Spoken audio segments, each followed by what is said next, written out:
Chapter 5 of Anna Karenina, Book 8, by Leo Tolstoy, translated by Constance Garnett. This recording is in the public domain. Recording by Marianne. In the slanting evening shadows cast by the baggage piled up on the platform, Vronsky in his long overcoat and slouch hat, with his hands in his pockets, strode up and down, like a wild beast in a cage, turning sharply after 20 paces. Sergey Ivanovitch fancied, as he approached him, that Vronsky saw him but was pretending not to see. This did not affect Sergey Ivanovitch in the slightest. He was above all personal considerations with Vronsky. At that moment Sergey Ivanovitch looked upon Vronsky as a man taking an important part in a great cause, and Koznishev thought it his duty to encourage him and express his approval. He went up to him.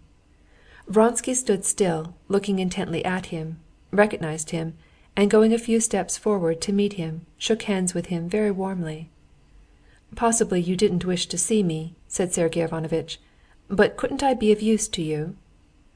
"There's no one I should less dislike than seeing you," said Vronsky. "Excuse me, and there's nothing in life for me to like." "I quite understand, and I merely meant to offer you my services," said Sergey Ivanovitch, scanning Vronsky's face, full of unmistakable suffering. "Wouldn't it be of use to you to have a letter to Ristitch, to Milan?" "Oh, no," Vronsky said, seeming to understand him with difficulty. "If you don't mind, let's walk on. It's so stuffy among the carriages. A letter?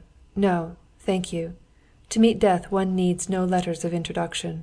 Not for the Turks," he said with a smile that was merely of the lips. His eyes still kept their look of angry suffering. "Yes, but you might find it easier to get into relations, which are after all essential, with anyone prepared to see you. But that's as you like. I was very glad to hear of your intention. There have been so many attacks made on the volunteers, and a man like yourself raises them in public estimation." "My use as a man," said Vronsky, "is that life's worth nothing to me, and I've enough bodily energy to cut my way into their ranks, and to trample on them or fall. I know that. I'm glad there's something to give my life for it's not simply useless, but loathsome to me. Anyone's welcome to it." And his jaw twitched impatiently from the incessant gnawing toothache that prevented him from even speaking with a natural expression. "You will become another man, I predict," said Sergey Ivanovitch, feeling touched. "To deliver one's brother men from bondage is an aim worth death and life. God grant you success outwardly, and inwardly peace," he added, and he held out his hand. Vronsky warmly pressed his outstretched hand. "Yes, as a weapon I may be of some use, but as a man I'm a wreck," he jerked out.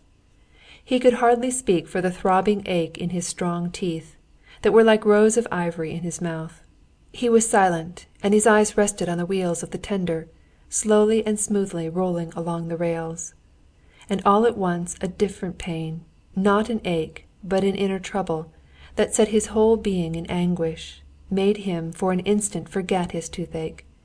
As he glanced at the tender and the rails, under the influence of the conversation with a friend he had not met since his misfortune, he suddenly recalled her, that is, what was left of her when he had run like one distraught into the cloakroom of the railway station, on the table, shamelessly sprawling out among strangers, the blood-stained body so lately full of life, the head unhurt, dropping back with its weight of hair, and the curling tresses about the temples, and the exquisite face, with red, half-opened mouth, the strange, fixed expression, piteous on the lips and awful in the still open eyes, that seemed to utter that fearful phrase that he would be sorry for, that she had said when they were quarreling.